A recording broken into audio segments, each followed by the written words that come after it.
Lá em outubro de 2002, as áreas suburbanas de Washington ficaram aterrorizadas ao saber que havia um assassino em série frio e calculista. A polícia foi examinando cada local onde os crimes ocorreram. Dezenas de pistas falsas complicaram a situação. O único objetivo da polícia era descobrir quem era o responsável. O franco-atirador de Washington, 2 de outubro de 2002, município de Montgomery, em Maryland. O bairro suburbano faz limite com a capital, um bairro calmo, sem crimes, mas tudo isso estava prestes a mudar. Dentro de uma loja, uma funcionária ajudava uma cliente perto da vitrine, até que...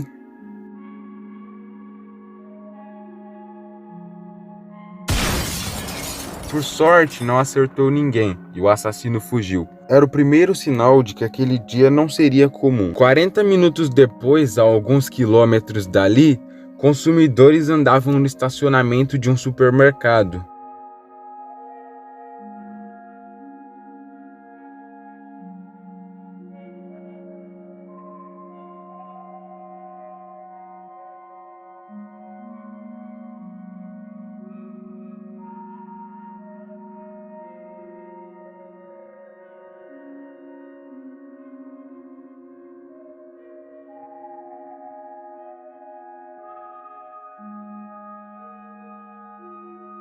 Os policiais que estavam ali perto ouviram um tiro e foram diretamente para lá.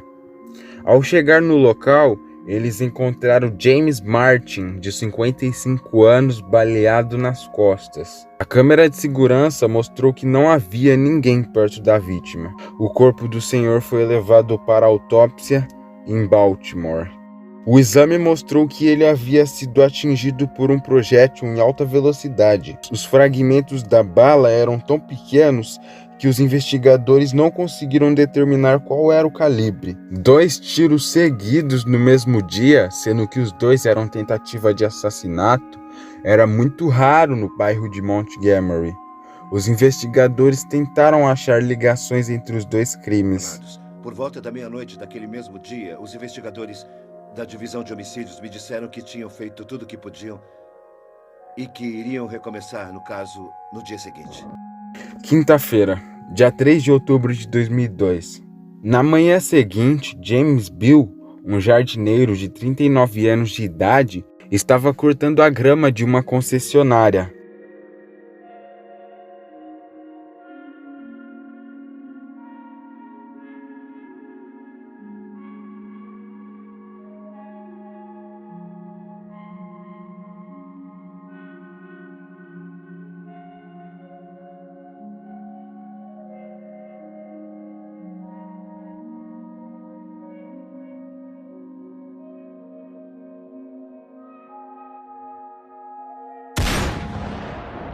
A polícia recebeu o chamado de emergência. As testemunhas disseram que ouviram um barulho muito alto e que viram James caindo. Ele morreu a caminho do hospital, baleado com um tiro nas costas. 32 minutos depois, um taxista de 54 anos, pai de 2 filhos, estava abastecendo no posto perto de casa.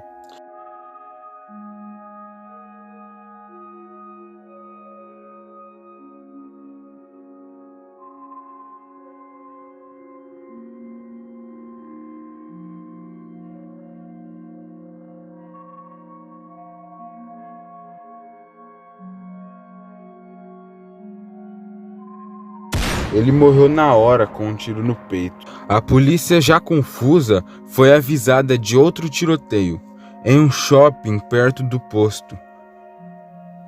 Sarah Ramos estava sentada quando foi baleada. Ela morreu na hora com um tiro na cabeça, deixando marido e filho. A polícia perguntou a uma testemunha se ele viu algo, e segundo ele, quando ele ouviu o tiro, ele viu um caminhão branco saindo muito rápido. Depois de 4 homicídios em 15 horas, essa foi a primeira pista, e os assassinatos continuaram.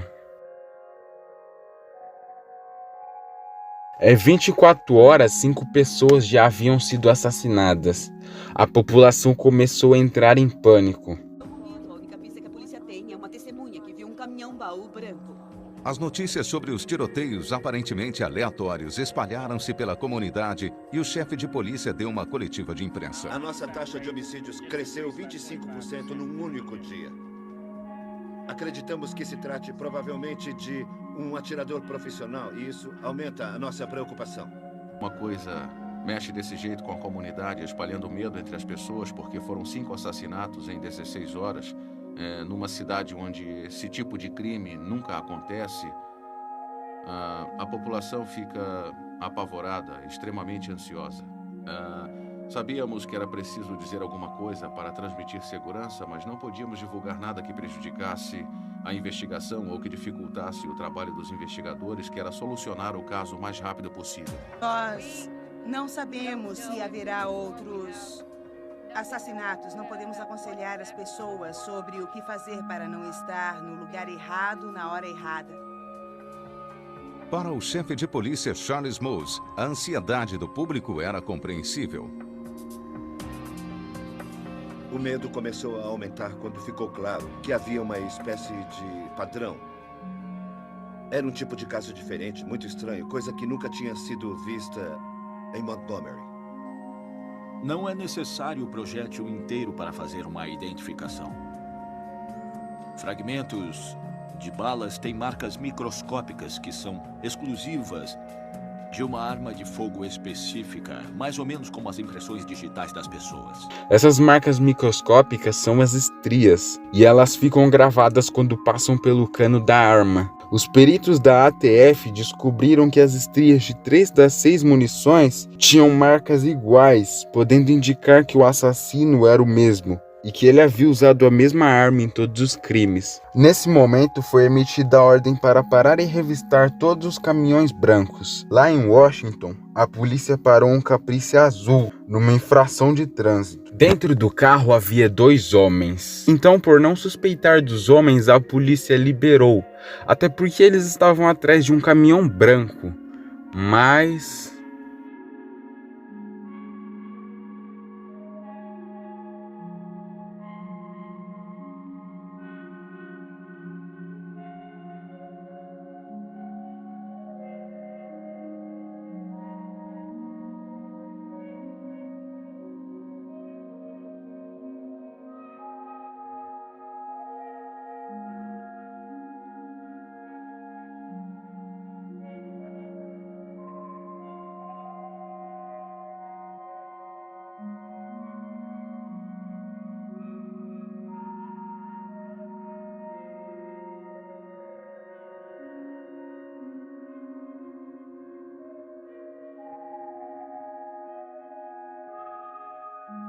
eles mataram um senhor de 84 anos. Ele se chamava Pascal e morreu com um tiro no peito. Era o 6º assassinato em menos de 30 horas. Qualquer um poderia ser a próxima vítima. Então, no dia seguinte, uma mulher foi alvejada pelas costas, porém sobreviveu.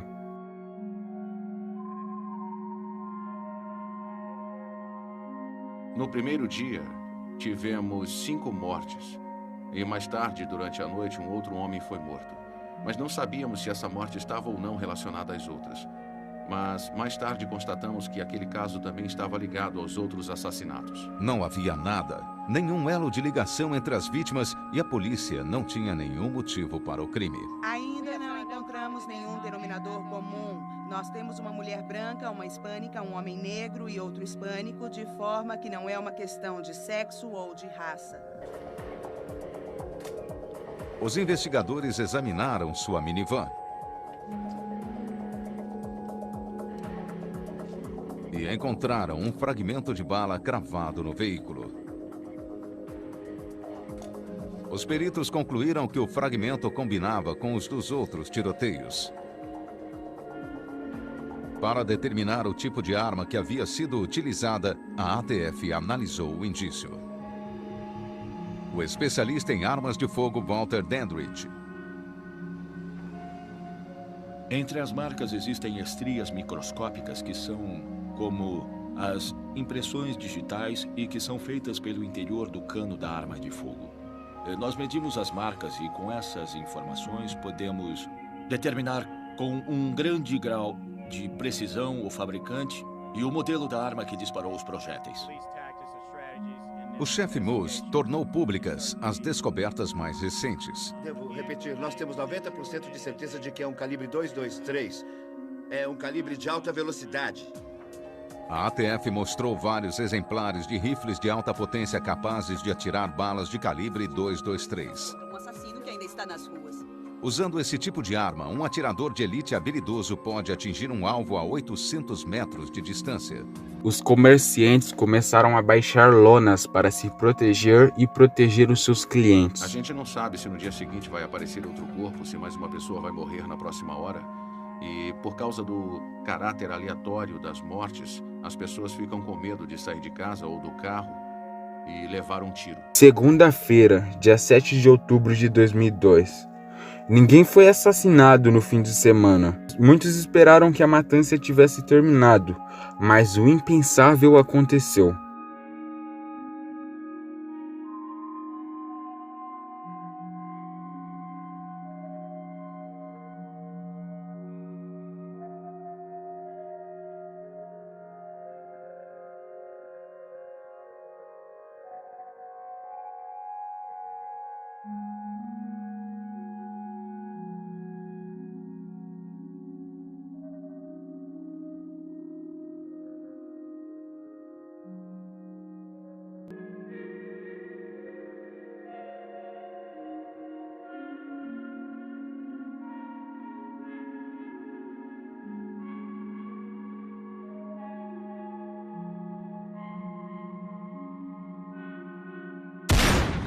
A polícia isolou a área e levou o garoto para o hospital. O pânico cresceu, os pais foram buscar suas crianças imediatamente. Os investigadores examinaram a escola à procura de pistas. Ele levou um tiro que entrou pelo abdômen, passou pelo peito, perfurando o baço, o estômago, o pâncreas e também o pulmão. O executivo da comarca de Montgomery, Douglas Duncan. Que pessoa era essa? Que tipo de indivíduo atiraria numa criança a caminho da escola? Que tipo de comportamento desumano era esse? Aquilo só deixou as pessoas ainda mais apavoradas. Uma pessoa tão má que atira em criança. Até o momento, todas as vítimas eram inocentes e não podiam se defender. Mas agora um limite foi cruzado. As nossas crianças não merecem isso. A equipe encontrou a posição onde o atirador estava quando ele atirou. Ele estava a mais ou menos 140 metros da escola e fugiu. Um dos investigadores encontrou uma carta que foi esquecida na região. Era a carta da morte. Eles encontraram um cartucho de bala na região também. Essa foi a primeira vez que o atirador deixou algo para trás. O cartucho foi examinado. O exame confirmou que era de calibre 223. A carta de taro foi examinada pelo FBI. Eles não encontraram nenhuma marca de digital ou traços de DNA. Os especialistas começaram a suspeitar de que aquela carta continha pistas do motivo do assassino. Enquanto isso, as escolas suspenderam as aulas. A informação vazou para a mídia e foi transmitido para o mundo inteiro que uma carta de tarô havia sido encontrada, que algum tipo de comunicação havia sido feito. E os negociadores do FBI, junto com os especialistas em perfis criminais, então entraram em ação para criar o comunicado que seria transmitido pelo chefe Moose através da imprensa. Parecia um aviso para que a mídia se afastasse da investigação.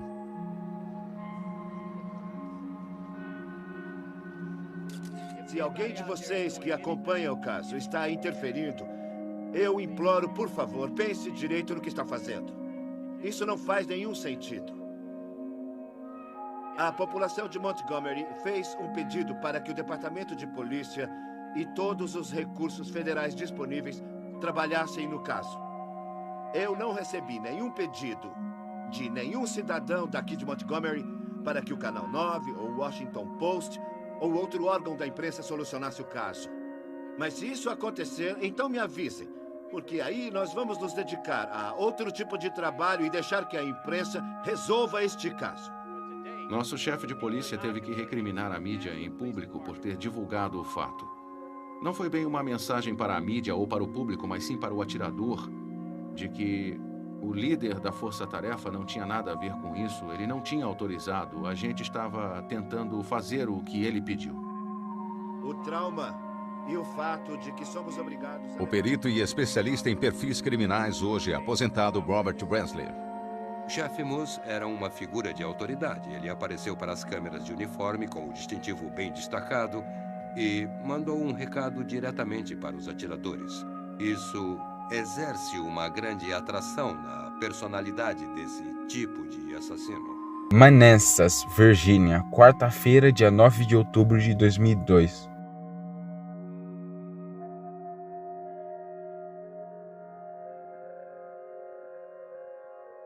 Não havia testemunhas, nem pistas. Jim Meyer, um ex-veterano de 53 anos e engenheiro que lutou na Guerra do Vietnã. O chefe teve que encarar o público novamente sem respostas. 48 horas depois, um homem de 56 anos, pai de 6 filhos, foi baleado nas costas enquanto abastecia um carro. Foi feita uma busca no local. Testemunhas disseram que viram um furgão branco no local. As autoridades fecharam todas as estradas. As rodovias ficaram bloqueadas por horas.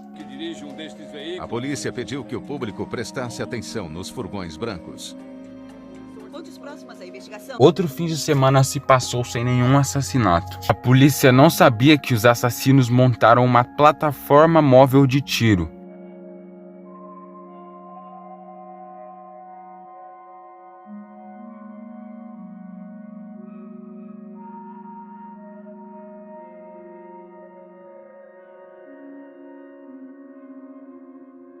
E ela proporciona um esconderijo perfeito e uma fuga fácil.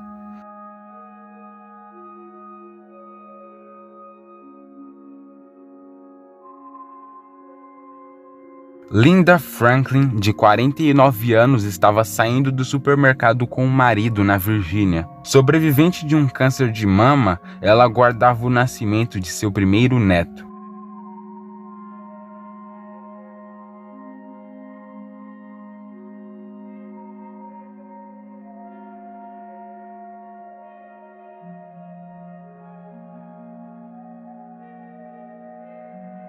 Ela levou um tiro na cabeça e morreu na hora. Após 11 assassinatos, uma testemunha viu o atirador. Ele disse à polícia que ele viu um homem negro disparar um rifle. Ele saiu do local com uma van clara e a van tinha a lanterna traseira quebrada. A fita foi levada como uma prova. Esse indivíduo ou indivíduos têm demonstrado a vontade e habilidade de atirar em pessoas de qualquer idade, qualquer raça ou sexo. E atacam em horas variadas, em dias também variados e locais diferentes. Entendemos o medo da comunidade e, portanto, nós vamos divulgar as palavras exatas em que a ameaça foi escrita pelo autor. Isso está escrito no fim da mensagem. Suas crianças não estão seguras em lugar nenhum, em momento algum. Com isso, dão a entender que não se trata de violência apenas. Estamos esperando notícias.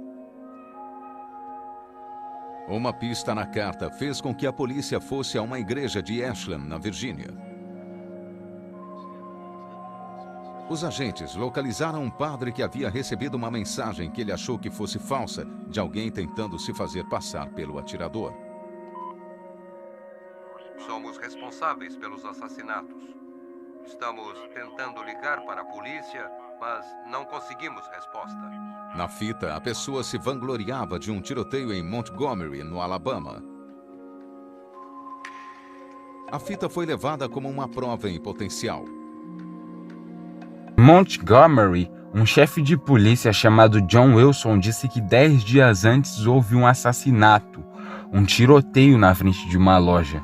Alguém atirou em 2 mulheres.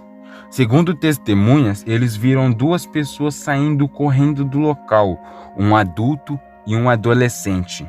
Os investigadores fizeram um retrato do suspeito adolescente e recolheram a revista deixada por eles. A revista tinha uma impressão digital. A amostra foi analisada, mas nenhuma semelhança foi encontrada. O FBI analisou as impressões digital. As autoridades encontrou os assassinos. Depois que descobriram que aquilo que a pessoa na fita dizia sobre o tiroteio aqui em Montgomery era verdade, ou aquela pessoa tinha alguma ligação com a cidade e talvez tivesse passado por aqui, ou tinha realmente participação no crime. As autoridades do Alabama entregaram todos os indícios para a força-tarefa. O terror continuava no município de Montgomery, em Maryland. O motorista do ônibus levou um tiro em Aspen Hills. Aspen Hills, ônibus 705. Aspen Hills onde? Aqui em frente ao correio. Por favor, já faz uns 2 minutos que ele levou o tiro. Por favor, precisamos de ajuda. Estou aqui no ônibus com ele. Um motorista de ônibus levou um tiro. Conrad Johnson foi assassinado naquela manhã. Mas saímos daquela situação depressiva de terça-feira, dia 22 de outubro, na quarta-feira, no dia 23 de outubro, quando afunilamos nossa busca pelos 2 suspeitos que pareciam ser cada vez mais os autores dos crimes. Foi expedido o mandado federal de prisão para John Allen Muhammad, também conhecido como John Allen Williams. É um homem negro de 42 anos de idade, com cerca de 1,85 de altura, pesando aproximadamente 82 quilos. Acreditamos que o Sr. Muhammad possa ter informações importantes para a nossa investigação. Na noite daquela quarta-feira, quando divulgamos o nome e o retrato, ficamos preocupados com o que aconteceria na manhã seguinte. John Allen serviu o exército durante 9 anos e era perito em tiro ao alvo. Era dono de uma Caprice azul. A antiga casa dele foi revistada. Nas primeiras horas daquela manhã, um caminhoneiro estava ouvindo o rádio.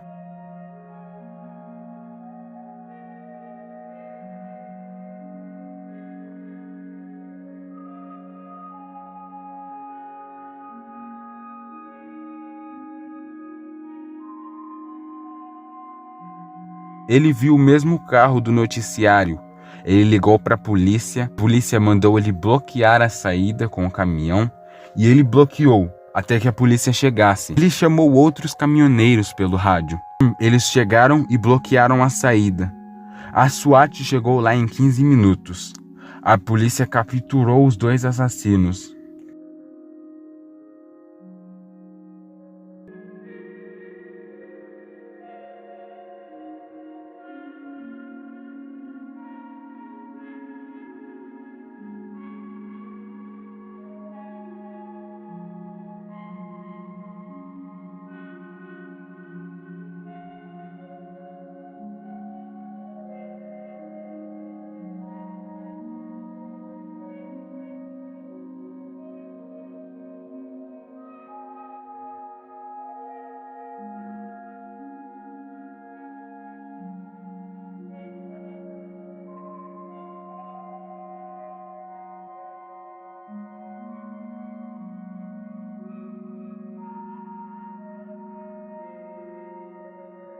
No porta-malas havia um rifle mira telescópica, um GPS, um laptop e munição. Foram encontradas várias identidades falsas e 2 buracos no porta-malas para que os tiros fossem efetuados. O porta-malas era um abrigo que permitia que o atirador atirasse sem sair do carro. A onda de assassinatos finalmente acabou e a justiça foi feita. O que a ciência nos disse foi que aquela arma, aquela máquina de matar, não mataria mais ninguém.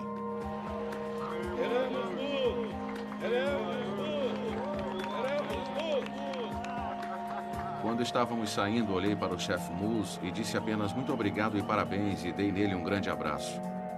Acho que foi naquele momento que percebi que tudo tinha acabado.